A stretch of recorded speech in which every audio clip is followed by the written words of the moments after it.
Good afternoon, everybody, and welcome to this session on community-led housing, particularly on housing cooperatives. My name is David Ireland, and I'm the Chief Executive of World Habitat, a global housing charity which does some work in this space around community-led housing. And we're joined by a fantastic panel of speakers this afternoon who know an awful lot more about this than I do. And I'm going to go to them in a minute and introduce you to them. And they're each going to speak for about 5 minutes, and then we'll have about 10 minutes for any questions you may have. So please feel free to write any questions in the chat box on the right-hand side of your screen. As we go along, don't wait. You don't need to wait for questions time at the end, and we will then. I'll come to as many questions as I'm able to before we close. The panel today, we've got 4 fantastic speakers. Csaba Jelenek, who's co-founder of the Periferia Policy Institute in Hungary. Dirk Lonecker, founder of the first European housing cooperative in Germany. Jovana Timo-Tijevec, coordinator of the Collective Ministry of Space, which is an NGO in Serbia, and Eva Marcetic from the Right to the City in Zagreb. Just a brief thing from me. I mean, it just strikes me, you may have sort of come across this in other events over this week, but housing is so often seen in binary choices. So it's owner occupied, or it's rented, as privately owned or publicly owned. And the trouble I sort of think with binary choices is sometimes neither of the option is the right answer. And many Central and Eastern European countries have housing markets which have too few choices and too little diversity. Often the market is dominated by owner occupation, which kind of works well for people who already own the home, but is increasingly inaccessible to younger people and the next generation. Thankfully, the world isn't binary, it's more of a rainbow, and there are lots of other housing choices which work just as well and sometimes better. And one of those choices is housing cooperatives. It's not a new solution, it's been going for many, many years, but it works and provides some options which I think we need more of around Europe. The essence of a housing cooperative is simply a system of membership, and membership giving occupancy rights. But by members pooling their own resources, it can also mean that costs are lower and people have more say in their housing. So lots of advantages and lots of great examples around Europe. And I really want to come on to our expert panel, who have got lots of experience in different European countries. Can I come to you first, Csaba, from your experience in Hungary? Yeah, thanks a lot for the introduction, David. Welcome, everyone. And first, I want to say a few sentences about my position in this field, because on the one hand, I'm a founding member of Periferia Center, which is a policy and research center focusing on research and advocacy in various fields connected to social and spatial inequalities. And one thing we are doing is connected to housing policy. We try to advocate for establishing rental cooperatives in Hungary and in Central and Eastern Europe. So that's one way I connect to the issue, but there's another way, because I'm also a member of the so-called Zugló Collective House Association, which is also based in Budapest. And that's the first organization after the regime change, which established a residential property in collective ownership, which is functioning based on rental cooperative principles. We established this house in 2018, and there are 7 tenants living in that, including myself. So I also have this more subjective perspective in this issue besides the researcher perspective. Plus, I'm also a member of the MOBA network, which is a network in the Central Eastern European region, currently with 5 members, and we try to establish an umbrella organization and in the long term probably a financial intermediary in the region with the aim to further the cause of rental cooperatives. So these are the domains I'm involved in. And from this perspective, because we have very little time, I just want to make a few points regarding the main questions. And I would start with why housing cooperatives are needed in this part of Europe. It was already mentioned by David that the market and the state constantly fails to provide adequate and affordable housing for large segments of the society here. Rental cooperatives could mean an affordable solution, and also democratic control for the tenants who live in that. And it can also help to pull out properties from the housing market for the long term, which could secure tenants from market cycles. And lastly, I want to highlight that I think rental cooperatives have a specific target group, so they are focused on these are good solutions for people who have some income or some initial capital, so not the most marginalized segments of the society. I would say that it's something like a lower middle class strata, for example, key workers or young people. But for them, it can be a very good solution. Our estimations are that probably 5 to 10% of local populations could fall into this group. And what are the challenges to establish rental cooperatives in this region? I would like to name 3 things, and I'm sure that many others will come up in the discussion. One is a symbolic one. Very shortly, in our region, I think there are many negative connotations regarding cooperativism because of the state's socialist heritage, how they were managed.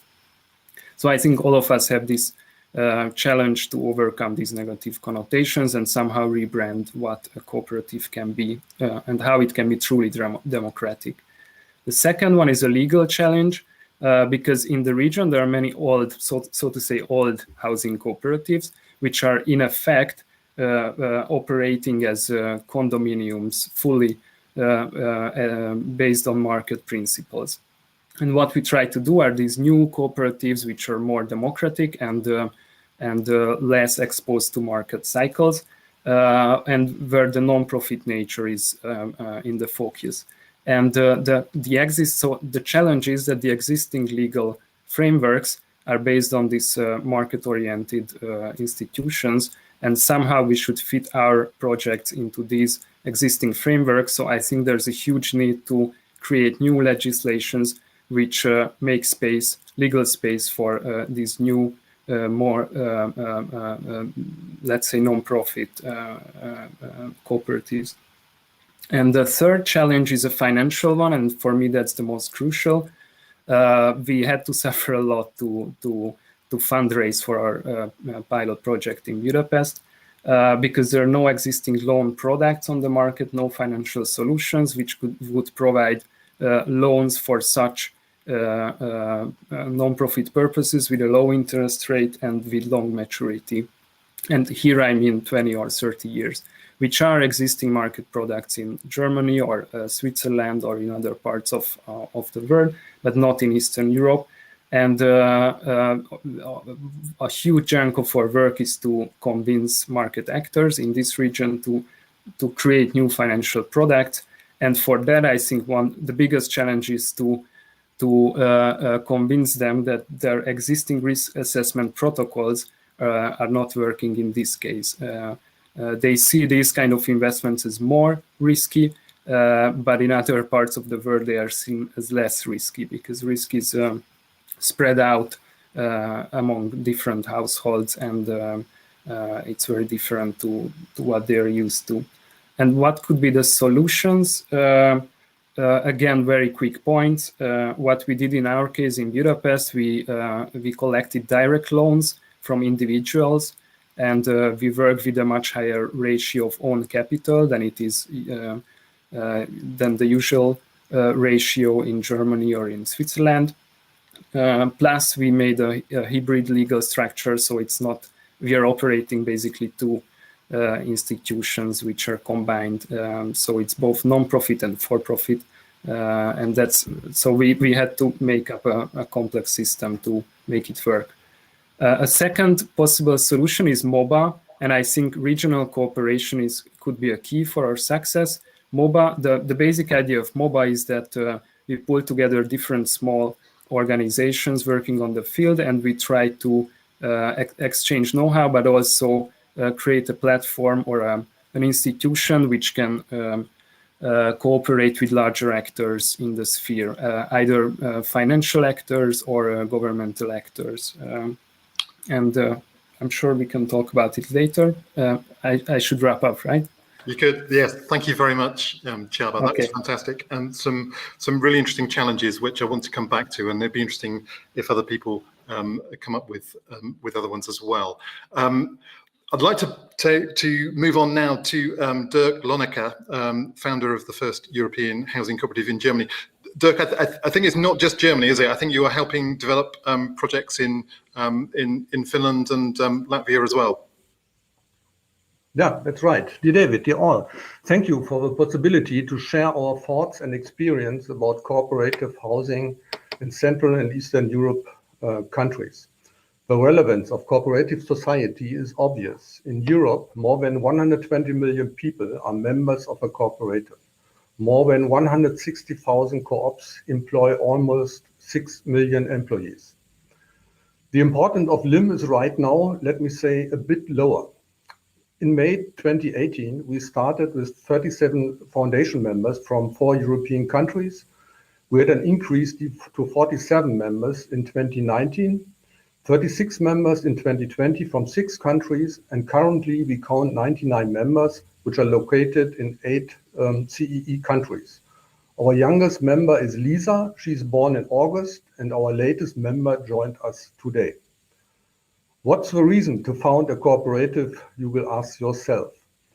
In 2012, UN Secretary General Ban Ki-moon said to the International Year of Cooperatives, "Cooperatives remind the international community that it is possible to pursue both economic profitability and social responsibility." A few years later, the idea and practice of organizing shared interests in cooperatives was inscribed on the representative list of intangible cultural heritage of humanity by the UNESCO. This underlines the significance of cooperative in the housing sector and motivated the 37 founders to create LIM. LIM aims to achieve a balance between cooperative solidarity, local challenges, and at the same time high living and design qualities. The base is formed by common guiding principles related to the 5 pillars of economy, ecology, social sustainability, architecture, and urban quarters. The basement for our European approach was laid by the European Parliament by implementation of the regulation on the Statute for European Cooperative Society, SCE. In the following years, the individual countries implemented the regulation into national law. The history of the cooperative movement in the East European countries is different. In the Baltic states and Poland, the co-ops appeared after the independence of the countries after World War I, but the time frame for the development was quite short, as we know. In the countries which were a part of the Austro-Hungarian Empire, the co-ops started in the second half of the 19th century. After market liberalization, economic transformation, and change of the political system, housing production decreased rapidly in some countries until today. The consequence are bad conditions in the units built from 1960 to 1980 during the Soviet era. The houses are of poor quality and have high energy costs. In the 1990s, the privatization of the state-owned blocks was not only the same, but in the result, the former tenants become owner of their dwellings and a big number of housing associations are created. There's a minimum one big disadvantage. The owners as well as the cooperative association don't have the money to invest in the buildings to modernize or for energetic renewal.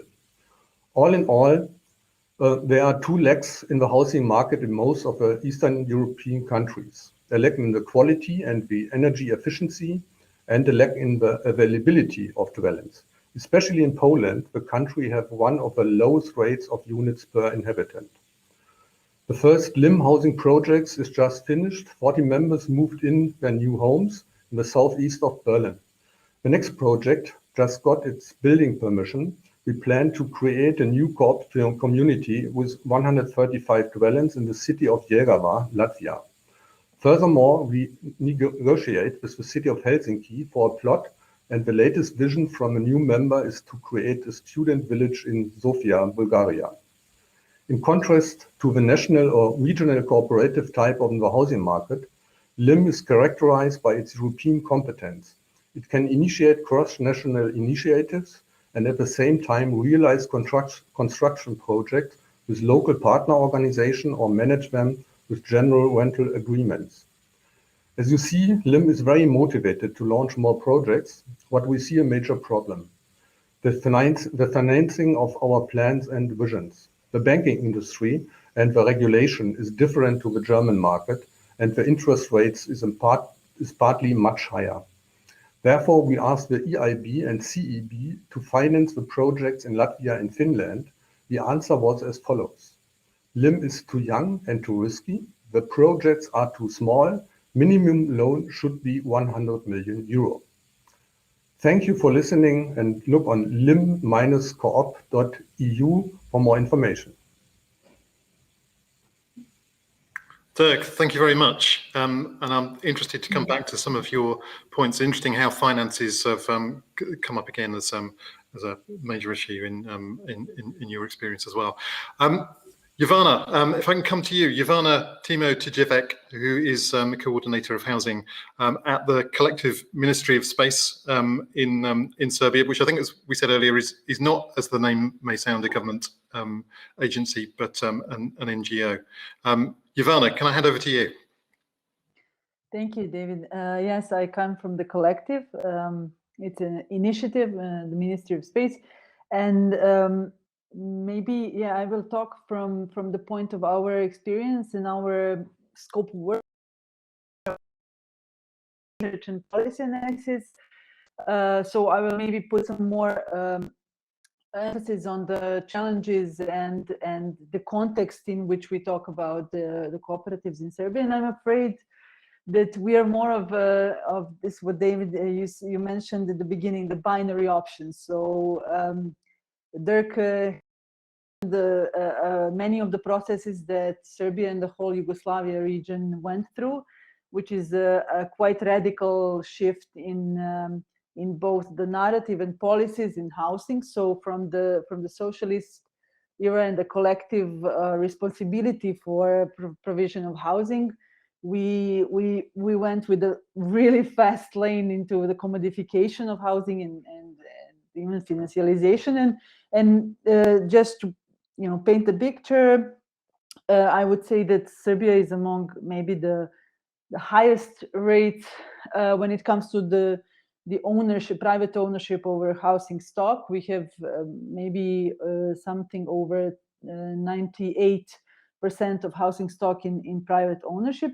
And then there is a very small maneuver space in this publicly owned or state-owned housing stock. Any kind of other policies and other measures that could lead to more affordable housing. And what we also have, as many of us share the same context, is that the inaffordability is very large, and the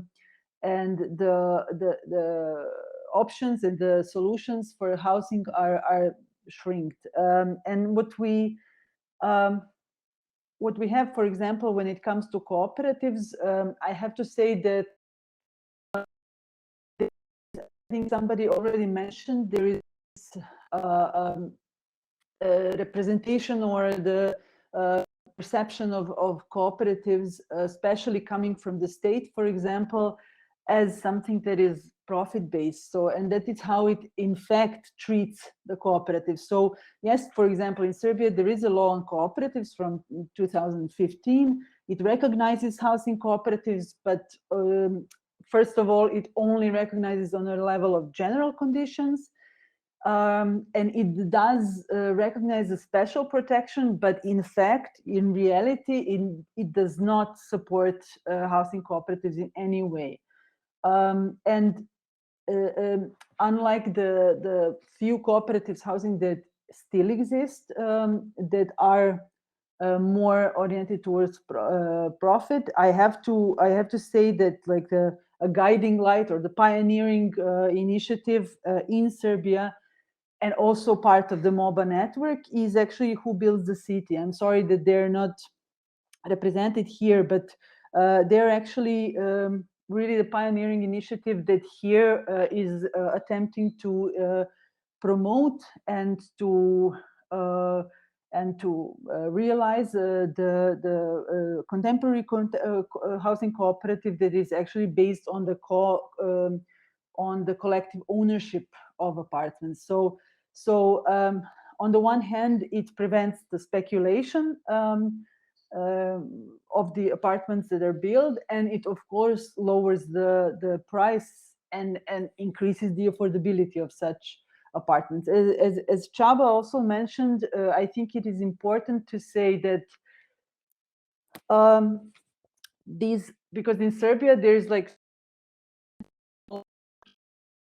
on their own approach the affordable and secure housing.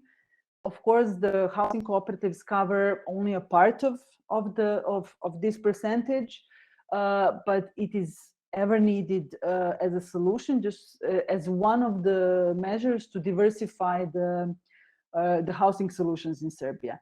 And I just wanted to end with the fact that in Serbia, at the moment, there is a process of adoption of 10-year national housing strategy, as well as the local Belgrade, the capital of Serbia, local housing strategy.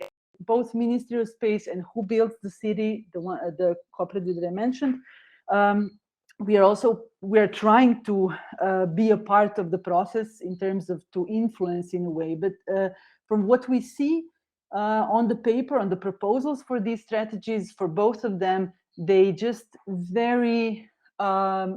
they have very modest objectives and some formulations that imply the potential. It's all very oriented, but so there is some kind of recognition from the authorities that cooperatives have to be supported. But actually, when you look at the action plans, when you look at the resources allocated for that, unfortunately, it's very unoptimistic. Having said that, I also agree with Csaba that the regional and international collaboration on this matter is, for us, I mean, for our context, absolutely crucial. For me, that's for now, but yeah, we'll talk more. Thank you, Ivana. That was fascinating. I want to move on to our last speaker, Eva Marsetic, from Right to the City in Zagreb, in Croatia. Eva. Okay, thank you, David.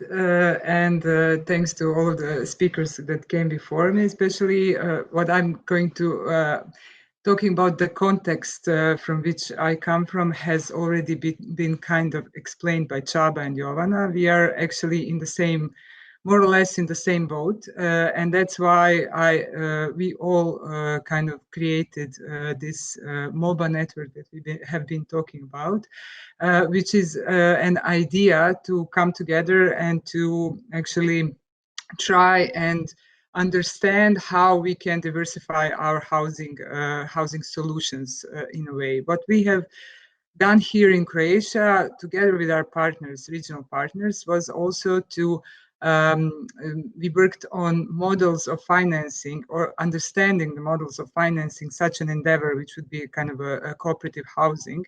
And as Csaba already mentioned, we always come to the similar wall, and that is without some kind of favorable investment or in favorable loan schemes, it's just not feasible to do well, an ambitious cooperative project.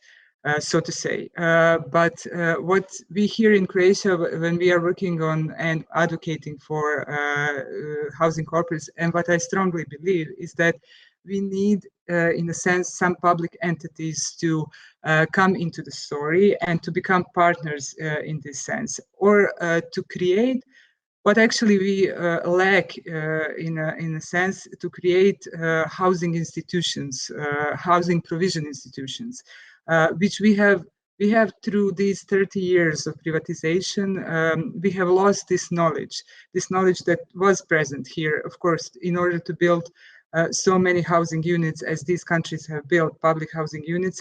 You need to have some knowledge, but in 30 years it is easy to lose it when you push only for market solutions. So now we are like on a precipice of pushing for, I think, needed creation of stable housing solutions, be they civil or public or combination of both. And I am a strong believer that in our context, especially in our urban context, there is a possibility to get in partnership with local municipalities in terms of, say, using publicly owned land to develop cheaper housing, cheaper in a way, cheaper cost of housing, and to attract those social groups that are, as Csaba mentioned, able to invest into their housing, but not able to invest into market solution of the housing. And but for this social group, there needs to be an offer which they couldn't refuse, in a sense. So this means that you invest, but the cost of housing needs to be so much less than what market now offers, that it is attractive for you to invest collectively.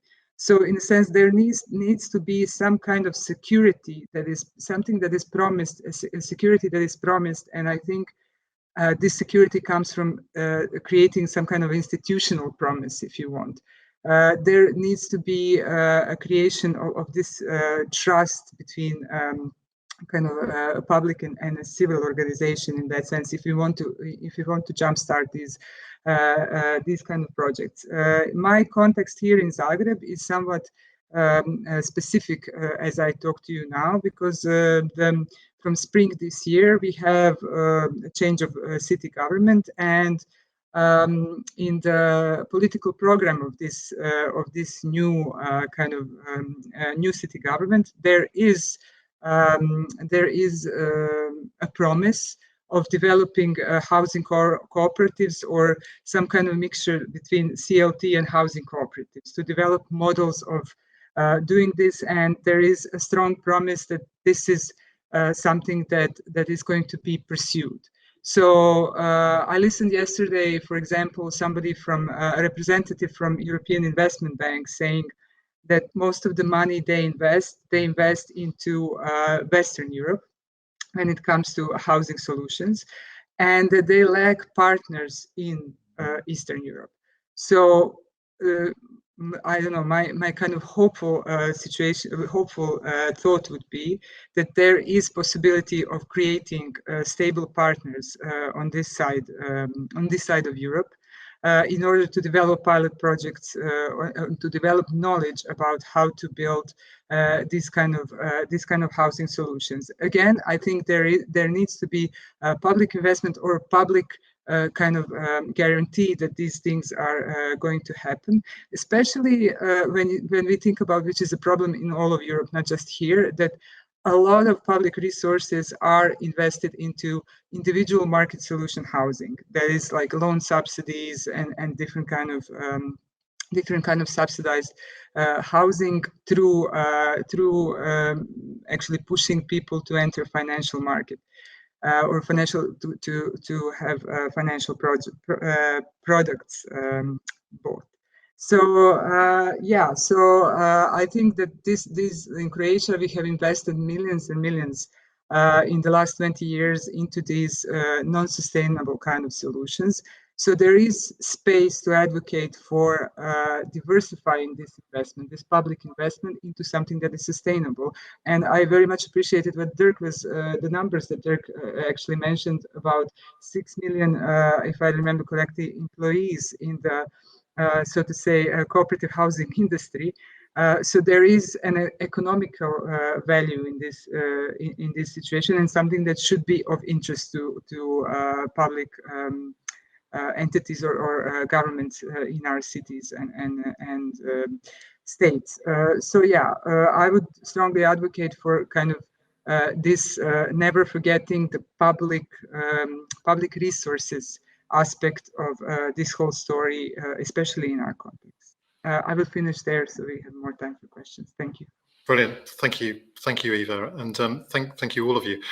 It's really interesting what you all said. I mean, I think there's the you all making the case for the need for more cooperative housing in countries across Central and Eastern Europe, and also you're all representing organisations which are doing things and demonstrating that it can work. What I'm interested in is a bit about what the scale should be. Csaba, you said at the beginning, I think, that potentially this could, what, 5 or 10% of the population, this could actually solve the housing needs for that amount of people. Is that right? And have you got some kind of, is there some research which sort of demonstrates that? Is that just Hungary, or is that a broader kind of range of what the potential could be?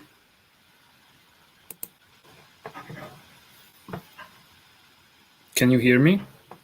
Yes, we can perfectly. Yeah, sorry, I just lost connection for a few seconds. But yeah.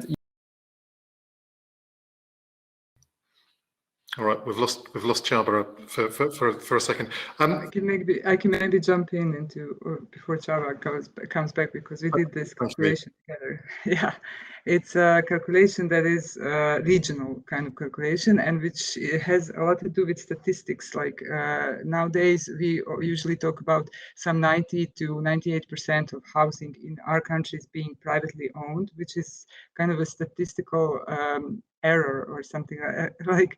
In the sense that this is owned housing for by one member of household, and a lot of overcrowding in these households happen. And also, this is the way that these statistics are collected. So they don't tell you what the real situation is. But what we did, we calculated overcrowding and employment and this kind of how do you say, factors into understanding what is the market pool for this kind of housing. So we have statistically also a lot of young people who are fully employed and living with their parents, as this is something that is, so this is like a part of population that could be able to actually come into this kind of market. So that was something that was quite important to us, because we get asked these questions a lot. Csaba, sorry, I jumped in. Yeah, thanks for that, and sorry. David, we cannot hear you. Thank you. Sorry, I left the microphone off. What is extraordinary is those numbers. I mean, 98% of properties have in owner occupation. I just wonder. I mean, I think it's, well, from Eva, Jovana, Csaba, you're people of the generation since the big change in the housing markets in Central and Eastern Europe 30 years ago. Dirk, you and I are a little different generation, but I just, what actually do you do? You know, if you're leaving home in Serbia or Hungary or Croatia, what actually do you do when there is so little housing available? What other options are there for people of your age? Well, I would say that, of course, there are a lot of flat shares, and there are also some researchers saying that there's a so-called generation rent in the making, and it's also true in Central and Eastern Europe. And it's really strange because, for example, in Hungary, the official ideology of the national government is that people want to live in their own home, but actually it's something which started to change because mainly because there are no adequate options for owning a private home. So there are more and more people growing up living in rental solutions. So I think that let's say the market for cooperative solutions is in the making, I would say. If I may add, I just wanted to say, agreeing with what Csaba just said, yeah, I mean, you do have, you may want to get out of your parents' home, but there is not, as we all said, there are very few options. So in one way, I mean, you have multi-generational homes, I mean, apartments where there are many of several generations. So people are it's overcrowded. And then on the other hand, also what happens is that with the precarization of work, you enter a very risky credit, or for an apartment, in order just to live in an adequate home, and then the debt, the house related debt, and housing costs rise over the income and that one receives. So it's I mean, just to support that the other solutions, including cooperatives, are very much needed, and also other solutions that maybe they're not the topic today, but also some kind of other housing support programs for those that cannot be included in the cooperative establishment. They, I mean, are also needed, at least in Serbia, definitely. Thank you, Ivana. There's a couple of other really interesting points that the people raised about law and how the law can be a barrier, but also about sort of negative connotations and public perception of what a cooperative means. And I just want, Dirk, if I could bring you in as somebody who's operated in countries outside Central and Eastern Europe, just where the difference is in, I don't know, compared to say in Germany, where the concept of a cooperative is perhaps got a different public perception. I just wonder if there are any lessons that you have learned from your work which could help in this region. In Germany, the market is, I think, totally different. We have a share of ownership. It's between 40 and 50%. That means about the half of the other countries. And what we saw when we looked into the Eastern Europe countries, the share is almost the same, like we heard it right now, 80, 90%, maybe a bit more. And we try to prefer the third way, as we say, the way between ownership and between the regular renter, because the membership of a cooperative, is more.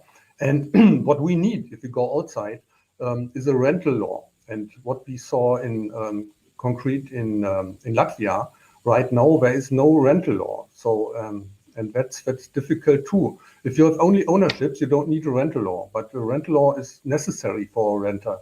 Even it's a cooperative, and so there is something to do for the government. But in Latvia, we are working on that. We asked the OECD for a study. It's finished, I think it was last year, and now they are on the way to make a law for tenant, for rental apartments. So that's a very important thing. And we have the same problem in the rental market. What you say, young people, our rate to move in and move out is very, very low. We have right now, I would say, 5%. And that's only because a lot of people are very old and they die in the apartment. And that's the reason for move out. And so you have no market because the people cannot move in. That's the same problem if you have ownership or you have a rental market, from my point of view. Fantastic, thank you. Can I pick up the point about branding and public perception. I mean, it sounds as if the word the word cooperative has a certain meaning from the past in some countries. Is it simply a case of rebranding, or is it a case of greater public knowledge of what a cooperative means? Can I come to you, Csaba, because I think you raised this point first. Yeah, I mean, of course, I wouldn't say that it's only rebranding. What I would say is that it's about so we have a legal entity, a legal form, housing cooperative, which has has had really different functions in different historical eras, and right now it fulfills a very similar functions to totally market-driven condominiums, and what we try to do is cooperativism in its, let's say, original sense, where affordability and democratic principles are in the center. So we have to have this content put into how this legal form functions, which I think could only mean the change of the law and also partnerships with municipalities, as Eva said, and also with market actors. So to put together these networks, these very complex networks, when this new function can be put in its place, and the puzzle pieces are fitting to a new picture where the whole debate is not only on the ideological level, but you can see how it works in reality. And that's why it's super good that here in Budapest we could make a very small pilot, because now we are in the position to say that, hey, look, it's something which works. Yeah. I would like to maybe just add a bit to what Csaba said. And also Dirk mentioned this, we don't have rental protections, we don't have tenants protections, and from that there is a reasonable fear of, if you do not own, then you are not stable, your housing is not stable. So it's not a question of remembering old times. I don't think that's issue at all. And I think it's a bit a slippery slope when we go in that way. I think people need and are craving for more affordable housing, but the housing needs to be secure. And if you don't have rental laws, if you don't have tenant security, then how and who promises the security to invest some kind of money or invest some kind of time into something that is not your ownership, your private ownership, if that is the only housing status that is legally protected? So there is need for regulation before we can say about trusting these kind of initiatives. Thank you, Eva. Brilliant. We're rapidly running out of time, and I apologise to people who've asked questions and we haven't had a chance to come to them. But I think it's a really interesting point on which to end, Eva, about tenancy protection. It just struck me that the countries which have got the highest private rental sectors are often the richest countries. So countries like Austria and Switzerland and Germany, which have got the protection, actually people are attracted to the private rented sector. And it's interesting, it's come out from a number of you how actually that then has a knock-on effect and makes housing cooperatives more viable.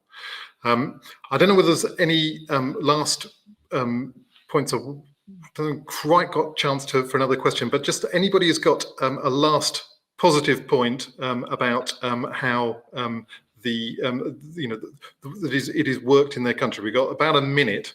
Has anybody got a positive example about what the future might hold in your country for housing cooperatives?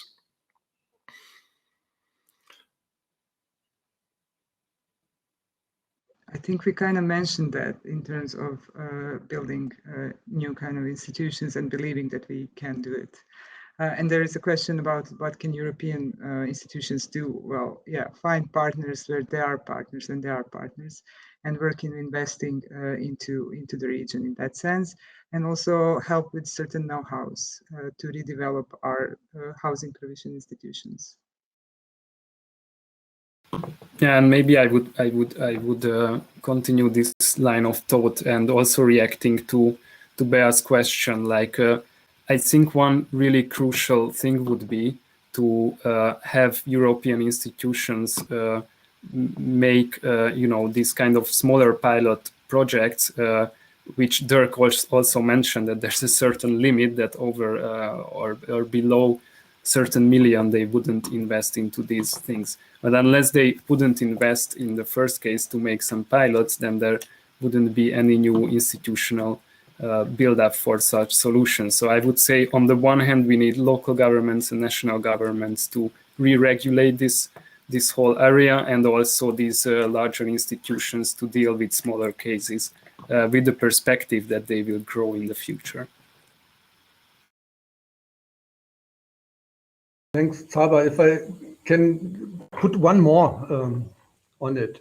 At the same time as we talk with EIB and CEB, we read in the newspaper that the Deutsche Wohnen, which is based in Frankfurt but has more than 100,000 dwellings here in Berlin, and also the Gewobag, that's a housing company owned by the city of Berlin, both got 1 billion euro for renovation, new building, I don't know, 1 billion euro. And we as a startup on this region, we said we built in Berlin. It's 8 billion. Latvia is maybe 15 million. And Helsinki is the same with 15 million. But it's too risky, we are too young, and it's too less. We need 100 million. If you have 100 million or 1 billion, you got the money. And if you try to bring some movement, you don't get the money. And that from a European institution, I'm a bit disappointed. Thank you, Dirk. We've been granted a little extra time, but we're still very, very much in the final minutes of this session today. I just wanted to say thank you to everybody. Thank you to Dirk, to Eva, Ivana, Csaba, and sorry, did I went through them all. Thank you all, and thank you to all our audience, and for the questions that you put. Sorry if we didn't get around to all of your questions, but I hope you found that interesting and stimulating. And I just want to wish you all good luck in your own organisations. You're all doing fantastic things, and I think there is the sense of an emerging third sector of housing in Central and Eastern Europe. And I think what we've covered today is the need for that, and some of the challenges which still exist, but also by actually doing it and demonstrating that it works, and encouraging more people to respond. I think there's a really optimistic future. So I want to say thank you to everybody, and enjoy the rest of your conference, and want to say goodbye. Thanks a lot, David. Bye. Thank you. Bye-bye. Bye. Bye. Ciao.